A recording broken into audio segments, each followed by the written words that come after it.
폴란드 바르샤바 공영방송국 오후 7시 정각. 방송 스튜디오에 긴장감이 감돌고 있다. 붉은 불빛이 켜지고 카메라가 회전하며 라이브 방송이 시작된다. 오늘의 특별 다큐멘터리 조용한 은혜의 첫 방영일이다. 화면에 마르친 노박의 얼굴이 클로즈업된다. 그의 눈에는 눈물이 맺혀 있다.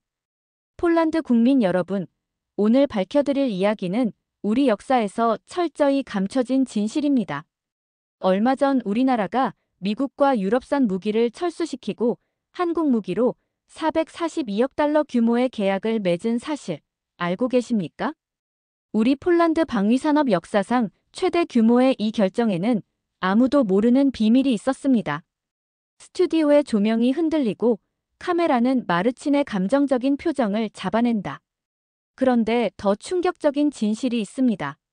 30년 전 폴란드가 한국에게 빚을 졌다는 사실을 아는 분이 계십니까? 그리고 더 놀라운 것은 한국이 그 돈을 단 한 푼도 받지 않았다는 겁니다. 그것도 그 누구에게도 알리지 않은 채 말입니다. 스튜디오가 완전히 침묵에 잠긴다. 마르친의 목소리가 떨린다. 제가 발견한 단 한 문장이 제 인생을 완전히 바꿔놓았습니다. 그들은 우리를 도운 적 없지만 우리는 도움을 받고 자란 나라입니다. 세계가 왜 한국을 최고라 하는지 그 이유를 오늘 밤 여러분께 밝히겠습니다. 안녕하세요. 저는 폴란드 바르샤바 출신의 다큐멘터리 감독 마르친 노박입니다. 제 나이 45세, 전쟁과 국제관계를 다루는 다큐멘터리로 폴란드에선 꽤 알려진 인물입니다. 특히 국경 분쟁, 역사적 화해, 외교의 뒷이야기를 파헤치는 작업을 주로 해왔죠. 하지만 오늘 여러분께 들려드릴 이야기는 제 인생을 완전히 뒤바꿔 놓은 한 문장에 관한 것입니다. 그 한 문장이 어떻게 저를 변화시켰는지, 그리고 우리 폴란드와 한국 사이에 숨겨진 놀라운 비밀을 어떻게 세상에 알리게 되었는지 말씀드리겠습니다. 모든 것은 지난해 봄, 바르샤바 대학 역사 자료실에서 시작되었습니다. 저는 냉전시대 동유럽의 경제 협력에 관한 새 다큐멘터리를 준비하고 있었어요. 촬영팀과 함께 자료를 뒤지던 중 한 번도 본 적 없는 문서처를 발견했습니다. 마르친, 이거 봐요. 한국과 폴란드의 경제 협력 서류 같은데. 제 조수 아그네슈카가 먼지 쌓인 문서처를 내밀었습니다. 처음엔 별 관심이 없었어요. 우리 다큐멘터리의 주제는 소련과의 관계였으니까요. 하지만 그 서류철에 적힌 날짜가 제 시선을 사로잡았습니다. 1978년. 폴란드가 아직 공산권 국가였던 시절이었죠. 이상하네. 그때 우리가 한국과 어떤 관계가 있었다고? 저는 의아했습니다. 당시 폴란드는 북한과 외교 관계를 맺고 있었고 남한과는 공식적인 관계가 없었거든요. 호기심에 문서를 펼쳐보는 순간 제 심장이 빠르게 뛰기 시작했습니다. 그곳에는 충격적인 내용이 적혀 있었어요. 대한민국, 폴란드에 약 400만 달러 규모의 경제 협력 자금 제공. 그리고 그 아래 메모로 추가된 더 놀라운 내용. 1991년 결정사항 폴란드의 상환 의무 면제. 제 머릿속이 하얘졌습니다. 이게 무슨 말인가요? 한국이 폴란드에 돈을 빌려주고 그것도 우리가 민주화로 혼란스러웠던 시기에 그 빚을 탕감해줬다고요? 믿기지 않았습니다. 아그네슈카, 촬영 일정 전부 취소해. 이 이야기를 파헤쳐야겠어. 제 직감이 무언가 엄청난 것을 발견했다고 말하고 있었습니다. 다큐멘터리 감독으로서 20년의 경력 동안 이런 강렬한 호기심과 흥분을 느낀 적은 없었어요. 다음 날 아침 일찍 저는 폴란드 외교부 기록 보관소로 향했습니다. 문 앞에서 신분증을 꺼내들며 저는 망설였습니다.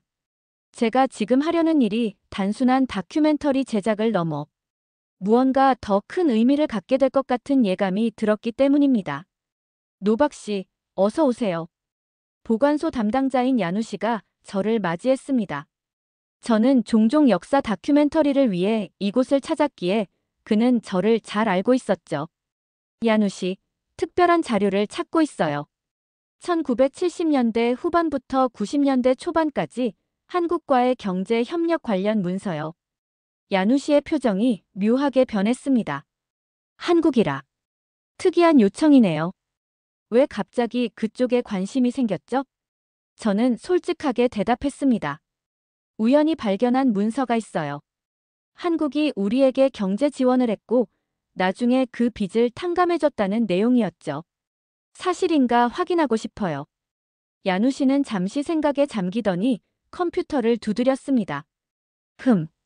여기 몇 가지 파일이 있네요. 하지만 일부는 기밀 해제가 안 된 것 같습니다. 특별 허가가 필요할 거예요. 특별 허가라. 쉽지 않은 일이었습니다. 하지만 저는 물러설 생각이 없었어요. 이 이야기의 끝을 보고 싶었거든요. 허가 신청서를 작성할게요. 그리고 가능한 자료부터 먼저 볼 수 있을까요?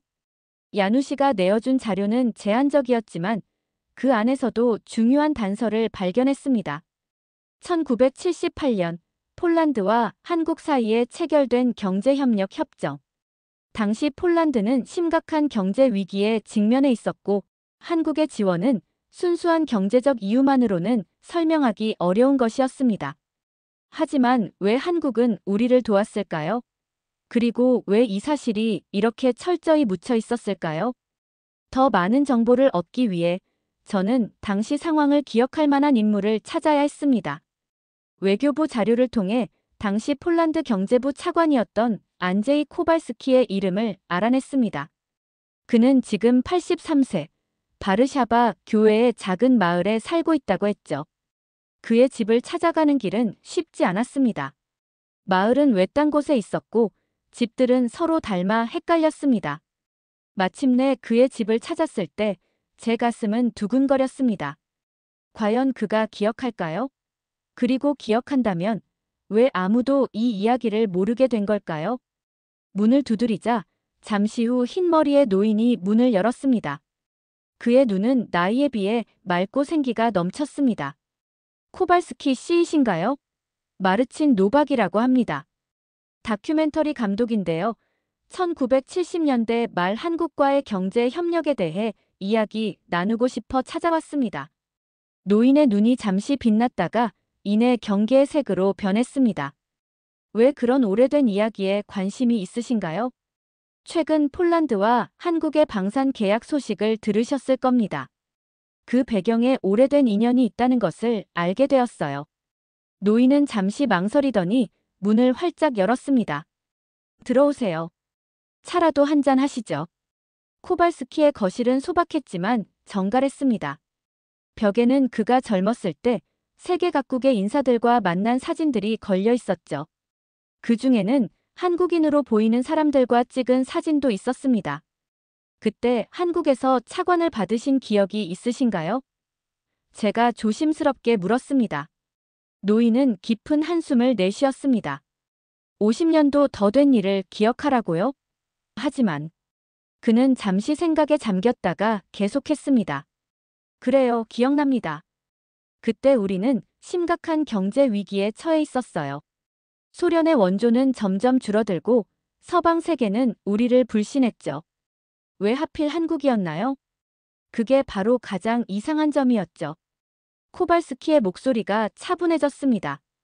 다른 나라들은 항상 정치적 조건을 달았어요. 그런데 한국은 달랐습니다. 그들은 단지 미래를 위한 협력의 기반을 마련하고 싶다고 했죠.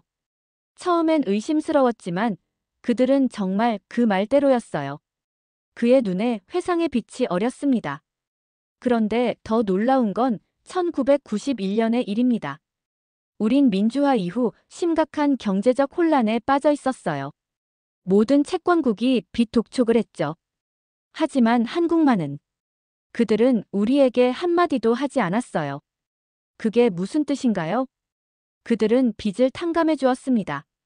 조용히, 아무런 발표도 없이요. 당시 우리는 너무 혼란스러워서 그 의미를 제대로 이해하지 못했어요. 하지만 지금 생각해보면 그건 정말 특별한 결정이었습니다. 저는 가슴이 뭉클해지는 것을 느꼈습니다. 왜 한국은 그렇게 했을까요? 무엇이 그들을 그런 결정으로 이끌었을까요? 코발스키 씨, 이 이야기를 다큐멘터리로 만들고 싶습니다. 한국에 가서 직접 그 이유를 찾아볼 생각이에요. 노인은 미소를 지었습니다. 좋은 생각입니다. 이건 그저 정치나 경제의 문제가 아니라 인간의 가치에 관한 이야기니까요. 그날 밤 호텔방으로 돌아와 저는 밤새 잠을 이루지 못했습니다. 머릿속에는 온통 질문뿐이었습니다. 왜 한국은 폴란드에게 그런 선을 베풀었을까? 왜 이 사실은 그토록 오랫동안 감춰져 있었을까? 그리고 이 이야기가 오늘날의 양국 관계에 어떤 영향을 미쳤을까? 다음 날 아침, 저는 결심했습니다. 한국에 가서 직접 진실을 찾아보기로 한 거죠. 촬영팀에게 연락해 계획을 세우기 시작했습니다. 이건 단순한 다큐멘터리가 아닌 역사적 진실을 밝히는 중요한 프로젝트가 될 것이라고 느꼈습니다.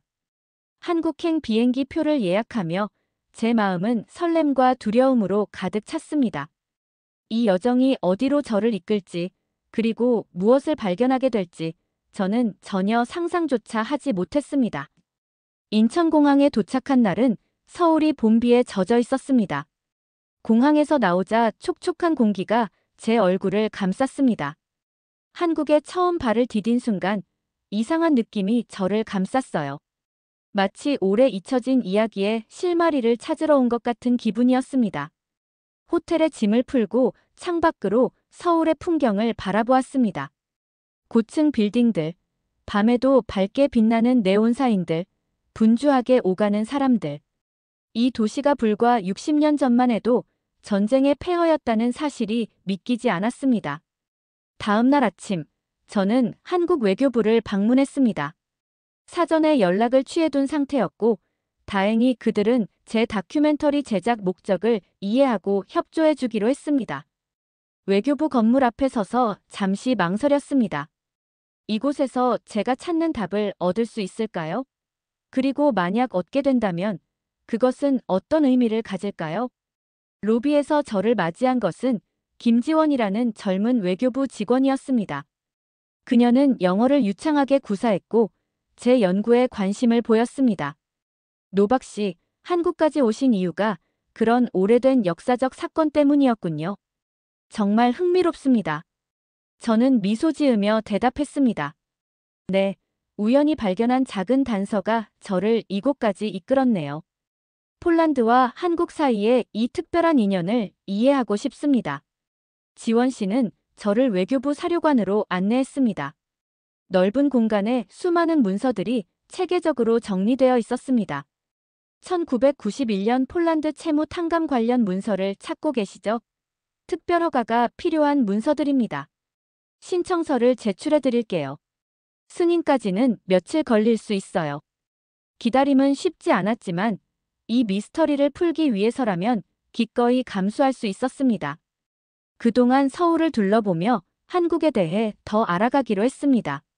서울의 거리를 걷고 박물관을 방문하고 사람들과 대화하면서 저는 이 나라의 정신과 가치관을 조금씩 이해하기 시작했습니다. 특히 전쟁 기념관에서 본 한국 전쟁의 참상과 그 후의 눈부신 경제, 성장 이야기는 저에게 깊은 인상을 남겼습니다. 사흘째 되는 날, 드디어 외교부로부터 연락이 왔습니다. 회의록 열람 허가가 떨어졌다는 소식이었습니다. 저는 서둘러 외교부로 향했고 가슴은 기대감으로 뛰었습니다. 지원 씨의 안내로 특별 열람실에 들어갔습니다. 테이블 위에는 이미 몇 개의 문서 파일이 준비되어 있었습니다. 여기 1991년 폴란드 채무 관련 회의록입니다. 당시 외교부와 재무부 관계자들이 참석한 회의였죠. 필요하신 만큼 살펴보세요. 질문이 있으시면 언제든 불러주세요. 지원 씨가 나가고 저는 떨리는 마음으로 문서를 펼쳤습니다. 한글로 작성되어 있었지만 다행히 영어 번역본도 함께 있었습니다. 문서를 읽어내려가며 저는 점점 더 깊은 감동에 사로잡혔습니다. 회의록에는 한국의 경제 상황, 폴란드의 정치적 변화, 그리고 국제 채무 문제에 대한 상세한 논의가 담겨 있었습니다. 그리고 마침내 제가 찾던 결정적인 부분을 발견했습니다. 폴란드 차관 문제에 관하여 본 위원회는 해당 채무의 상환을 요구하지 않는 방향으로 결정함. 이는 우리나라가 국제협력의 정신을 실천하는 차원에서 이루어진 결정임. 하지만 이것만으로는 여전히 불충분했습니다. 왜 다른 나라가 아닌 폴란드였을까요? 더 읽어내려가니 한 고위 관료의 발언이 기록되어 있었습니다. 폴란드는 현재 심각한 경제 위기에 처해 있습니다. 그들은 민주화의 길을 걷고 있으며 우리가 1960년대에 겪었던 것과 유사한 경제적 도전에 직면해 있죠. 우리가 국제사회로부터 받았던 도움을 기억한다면 지금은 우리가 도움의 손길을 내밀 때입니다. 이 문장에서 뭔가 힌트를 발견한 것 같았습니다. 한국은 자신들이 과거에 받았던 도움을 기억하고 있었던 것이죠. 그리고 제 눈을 사로잡는 문장을 발견했습니다. 그들은 우리를 도운 적 없습니다. 하지만 우리는 도움을 받고 자란 나라입니다. 이제 그 마음을 전할 차례입니다. 이 말은 당시 재무부 차관의 발언이었습니다. 이 한 문장이 저의 가슴을 울렸습니다. 폴란드가 한국을 도운 적이 없음에도 한국은 도움을 주기로 결정했다는 것입니다. 그것도 조용히, 아무런 조건 없이 말이죠. 문서를 읽으며 제 눈에는 어느새 눈물이 고여 있었습니다. 이건 단순한 정치적, 경제적 판단이 아니었습니다. 이것은 깊은 인간적 가치에서 비롯된 결정이었습니다. 지원 씨가 다시 들어왔을 때 저는 여전히 그 문장을 바라보고 있었습니다. 도움이 되셨나요? 저는 고개를 끄덕였습니다. 네, 정말 많은 도움이 됐습니다. 사실 제가 기대했던 것보다 훨씬 더요. 저는 잠시 숨을 고르고 물었습니다. 혹시 당시 이 결정에 참여했던 분들 중 아직 살아계신 분이 있을까요? 인터뷰가 가능할까요? 지원 씨는 잠시 생각하더니 미소를 지었습니다. 운이 좋으시네요. 당시 외교부 국장이셨던 김민호 씨가 아직 건강하게 계십니다. 연락해 볼게요. 다음 날, 저는 서울 북부의 조용한 카페에서 김민호 전 외교부 국장을 만났습니다. 그는 이제 76세의 노신사였지만 눈빛은 여전히 날카로웠고 기억력도 놀라울 정도로 선명했습니다.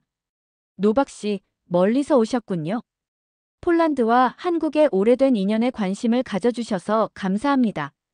저는 경의를 표하며 인사했습니다. 제가 감사드려야죠.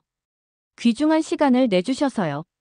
1991년 폴란드 채무 탕감 결정에 직접 참여하셨다고 들었습니다. 그 배경이 궁금합니다.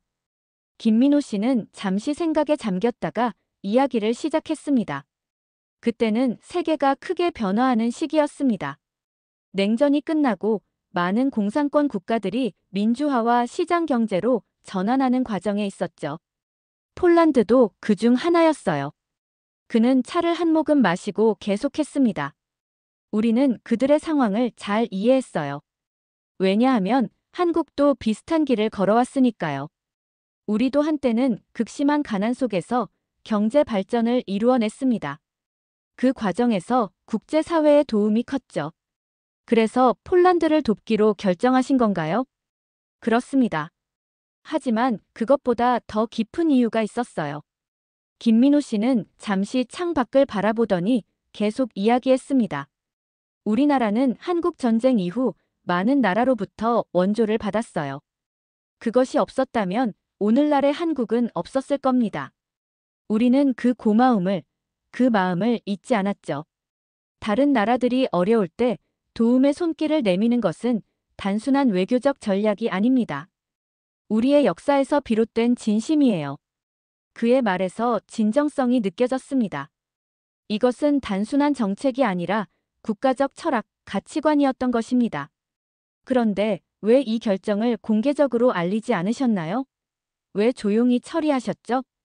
김민호 씨는 미소를 지었습니다. 진정한 도움은 조용히 이루어지는 법입니다. 우리는 폴란드에게 감사나 보답을 바라지 않았어요. 그저 그들이 어려운 시기를 잘 극복하기를 바랐을 뿐이죠. 그때 저는 회의록에서 본 그 문장이 떠올랐습니다. 회의록에서 이런 문장을 봤습니다. 그들은 우리를 도운 적 없습니다. 하지만 우리는 도움을 받고 자란 나라입니다. 이제 그 마음을 전할 차례입니다. 이 말씀이 정말 감동적이었어요. 김민호 씨의 눈이 반짝였습니다.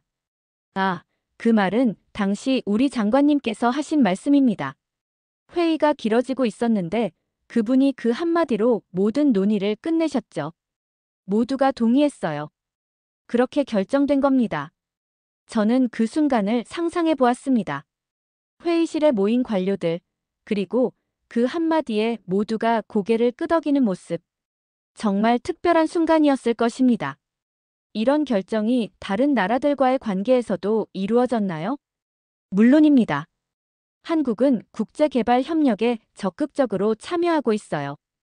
우리가 받았던 도움을 이제는 필요한 나라들에게 돌려주는 거죠. 하지만 폴란드 사례는 조금 특별했어요. 당시 동유럽의 변화는 우리에게도 큰 의미가 있었거든요. 대화를 마치고 헤어질 때 김민호 씨는 제게 한 가지 질문을 던졌습니다. 노박 씨, 이 이야기를 어떻게 활용하실 계획인가요? 사실 처음에는 단순한 다큐멘터리적 호기심에서 시작했어요. 하지만 이제는 이 이야기가 더 많은 사람들에게 알려졌으면 좋겠습니다. 이런 가치관, 이런 철학이 오늘날 국제사회에 필요하다고 생각해요. 김민호 씨는 따뜻하게 미소 지었습니다. 좋은 생각입니다. 세상은 더 많은 이해와 연대가 필요하니까요. 호텔로 돌아오는 길에 저는 깊은 생각에 잠겼습니다. 이 이야기는 단순한 역사적 사실 이상의 의미가 있었습니다. 국가 간 관계에 대한 새로운 시각, 새로운 접근법을 보여주는 것이었죠. 받은 은혜를 기억하고 그 마음을 다른 이들에게 전하는 것. 그것이 한국의 외교 철학이었습니다. 그날 밤 촬영팀과 함께 지금까지의 발견을 정리하고 다큐멘터리의 방향을 논의했습니다. 우리는 이 이야기가 단순한 과거의 사실이 아니라 오늘날의 양국 관계에 어떤 영향을 미쳤는지 살펴보기로 했습니다. 마르친, 이 다큐가 우리 생각보다 훨씬 중요한 의미를 가질 수 있을 것 같아. 카메라맨 토마스가 흥분한 목소리로 말했습니다. 그래, 나도 그렇게 생각해. 이건 단순한 역사 다큐가 아니야. 국제관계의 새로운 패러다임을 보여주는 이야기가 될 수 있어. 우리는 폴란드로 돌아가기 전에 한국의 경제, 발전 과정과 국제 원조에서 공여국으로 전환된 역사적 맥락을 더 취재하기로 했습니다. 그것이 이 이야기의 배경을 더 풍성하게 해줄 테니까요. 한국에서의 마지막 날, 우리는 경제개발연구원을 방문해 한국의 경제 발전 과정을 자세히 조사했습니다. 1950년대 세계 최빈국 중 하나였던 나라가 어떻게 세계적인 경제 강국으로 성장했는지, 그 과정에서 국제사회의 도움이 어떤 역할을 했는지 말입니다. 폴란드로 돌아온 저는 바르샤바의 익숙한 풍경을 새로운 눈으로 바라보게 되었습니다. 한국에서의 경험은 저에게 깊은 인상을 남겼고 세상을 바라보는 제 관점이 완전히 바뀌었습니다. 스튜디오로 돌아온 첫날, 촬영팀이 호기심 어린 눈빛으로 물었습니다. 마르친, 한국에서 어땠어? 찾던 답을 얻었니? 내 기대 이상이었어. 단순한 외교 문서 너머의 이야기를 발견했어. 저는 한국에서 가져온 자료들을 테이블 위에 펼쳐놓고 깊은 숨을 내쉬었습니다. 이 이야기를 어떻게 다큐멘터리로 만들지, 어떻게 세상에 전할지 고민했습니다. 이것은 단순한 역사적 사실 발굴을 넘어 인간적 가치에 대한 깊은 성찰을 담은 이야기가 될 것이었으니까요. 그날 저녁, 집에서 TV를 켰을 때 우연히 경제 뉴스 채널이 눈에 들어왔습니다. 앵커가 중요한 소식을 전하고 있었습니다. 오늘 폴란드 국방부는 한국과 역사상 최대 규모의 방산 계약을 체결했습니다. 442억 달러 규모의 이번 계약은 폴란드 안보 강화를 위한 중요한 이정표가 될 것으로 보입니다. 저는 마치 벼락을 맞은 듯 화면을 주시했습니다. 폴란드가 한국 탱크, 자주포, 전투기를 대량 구매하는 계약이었습니다. 이는 단순한 무기 구매를 넘어 양국 간 전략적 파트너십을 강화하는 의미가 있다고 했습니다. 뉴스에 나온 폴란드 국방부 장관의 말이 귀에 꽂혔습니다. 오늘의 계약은 단순한 군사장비 구매가 아닙니다. 이는 신뢰와 상호 존중에 기반한 양국 관계의 결실입니다. 우리는 한국을 믿고 한국은 우리의 안보 필요를 이해했습니다. 신뢰. 그 단어가 제 마음에 울림을 주었습니다. 30년 전 그 조용한 결정이 오늘날 이런 깊은 신뢰로 이어진 것일까요? 다음 날 아침, 국방 분야 전문가인 대학 동료 토마스를 서둘러 찾아갔습니다. 토마스, 폴란드와 한국의 방산 계약에 대해 들었어. 토마스는 안경을 고쳤으며 대답했습니다. 물론이지. 놀라운 일이야. 우리는 주로 미국이나 유럽 국가들과 방산 협력을 해왔거든. 한국과 이런 대규모 계약을 맺는 건 정말 이례적인 일이야. 왜 한국을 선택했다고 생각해? 여러 요인이 있겠지. 한국의 군사 기술은 세계적인 수준이고 가격 경쟁력도 있어. 하지만 무엇보다 신뢰가 중요했던 것 같아. 알다시피 방산 계약은 단순한 물건 사고 파는 일이 아니잖아. 장기적인 협력과 기술 이전, 유지 보수까지 고려해야 하니까. 토마스는 잠시 생각하더니 덧붙였습니다. 사실 이 결정 과정에 참여한 고위 관료 한 명을 알아. 그가 말하길 한국은 언제나 약속을 지켰다고 해. 기한도 철저히 지키고 기술 이전도 약속대로 했다고. 그런 신뢰가 쌓이니 이번 대규모 계약도 가능했던 거지. 그의 말 중 신뢰라는 단어가 다시 제 귀에 꽂혔습니다. 신뢰는 하루아침에 형성되는 게 아닙니다. 오랜 세월에 걸쳐 서로의 진정성을 경험하며 쌓이는 것이죠. 1991년 한국은 아무런 조건 없이 조용히 폴란드의 빚을 탕감해 주었습니다. 그때 아무도 이 사실을 주목하지 않았습니다. 어쩌면 한국도 그런 주목을 원하지 않았을지도 모릅니다. 하지만 그 선에 그 진정성은 잊히지 않았나 봅니다. 그것이 양국 관계의 깊은 신뢰의 씨앗을 심었고 30년이 지난 지금 그 씨앗이 큰 나무로 자란 것 같았습니다. 토마스와 헤어진 후 저는 직접 폴란드 국방부를 찾아가 보기로 했습니다. 제 연구에 관심을 가질지도 모른다는 생각이 들었거든요. 다행히도 국방부 대외협력과 부장인 야누시 코발스키 씨를 만날 수 있었습니다. 노박 씨의 연구에 대해 들었습니다. 1991년 한국의 폴란드 채무 탕감에 관한 거죠? 네, 맞습니다. 혹시 이번 한국과의 방산 계약에 그 오래된 결정이 영향을 미쳤을까요? 야누시 씨는 잠시 생각하더니 대답했습니다. 직접적인 연관성을 말하기는 어렵습니다만 분명 그런 역사적 배경이 양국 관계에 긍정적인 영향을 미쳤을 거예요. 무기 구매는 단순한 상거래가 아닙니다. 그것은 국가 안보와 직결된 문제죠. 우리가 한국을 선택한 것은 그들이 믿을 수 있는 파트너라고 판단했기 때문입니다. 그는 잠시 서류를 뒤적이더니 흥미로운 사실을 알려주었습니다. 사실 이번 계약 협상 과정에서 한국 측은 매우 유연한 태도를 보였습니다. 기술 이전, 현지 생산, 금융 조건 등에서 우리의 요구를 최대한 수용했죠. 다른 경쟁국들보다 훨씬 협조적이었어요. 마치 오랜 친구처럼 말이죠. 오랜 친구. 30년 전 그 조용한 결정이 오늘날의 오랜 친구로 이어진 것일까요? 스튜디오로 돌아와 저는 노트북을 켜고 한국에서 가져온 자료들을 다시 한번 살펴봤습니다. 김민호 씨의 말이 떠올랐습니다. 진정한 도움은 조용히 이루어지는 법입니다.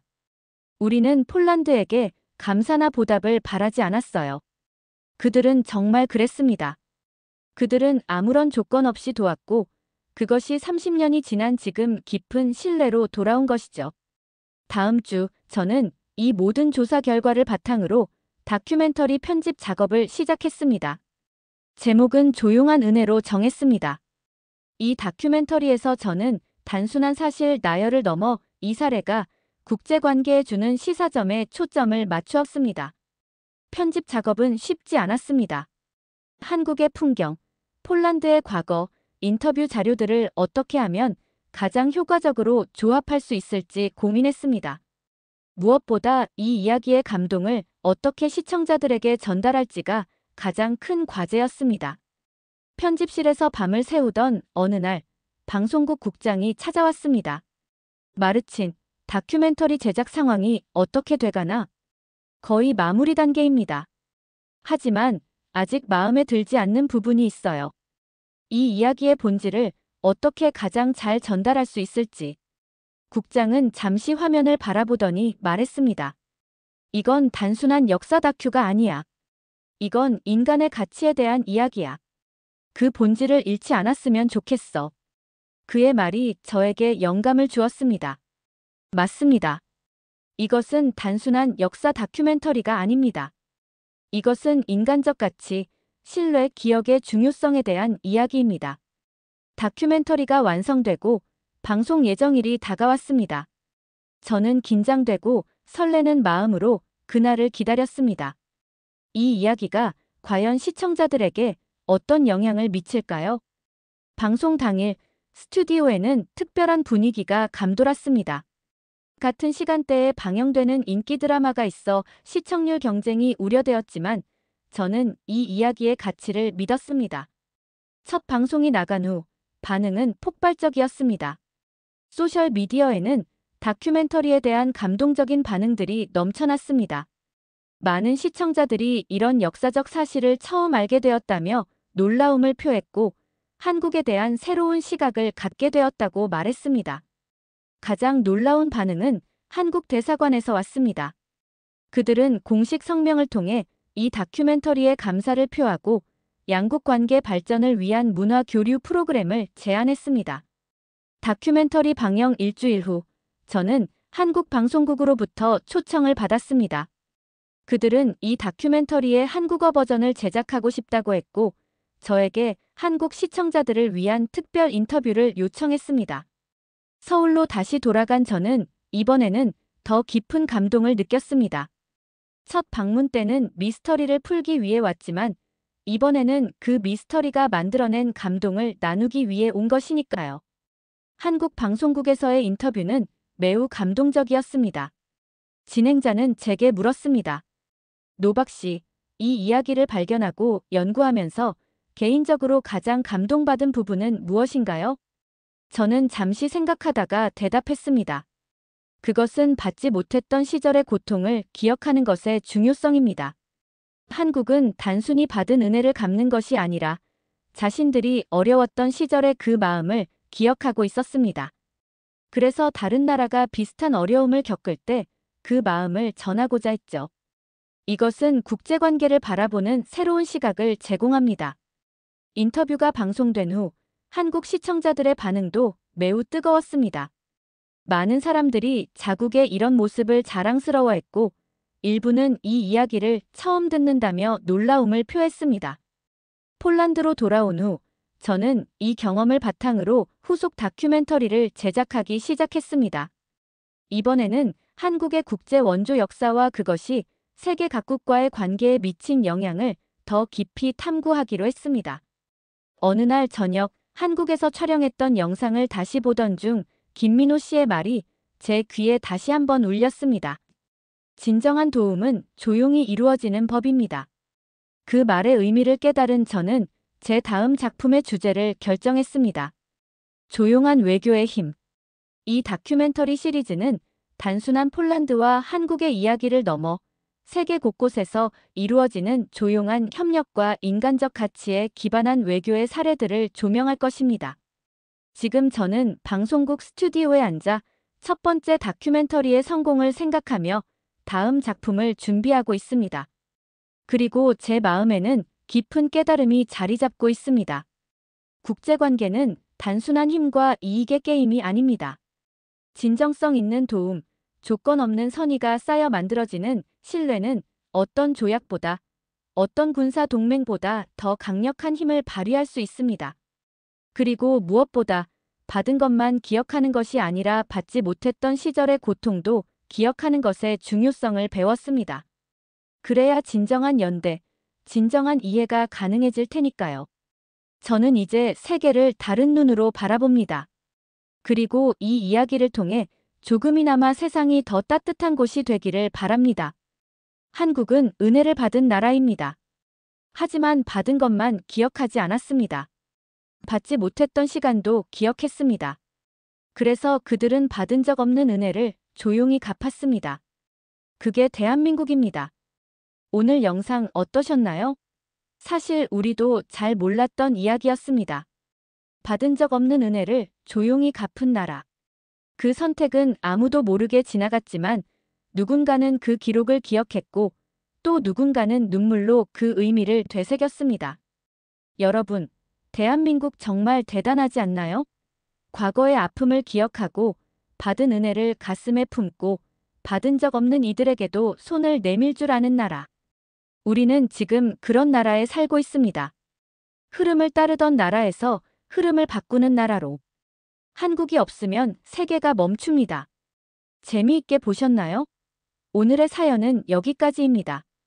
긴 영상 끝까지 시청해주셔서 정말 감사합니다. 구독과 좋아요는 영상 제작에 매우 큰 도움이 됩니다. 더 좋은 사연으로 찾아뵙겠습니다.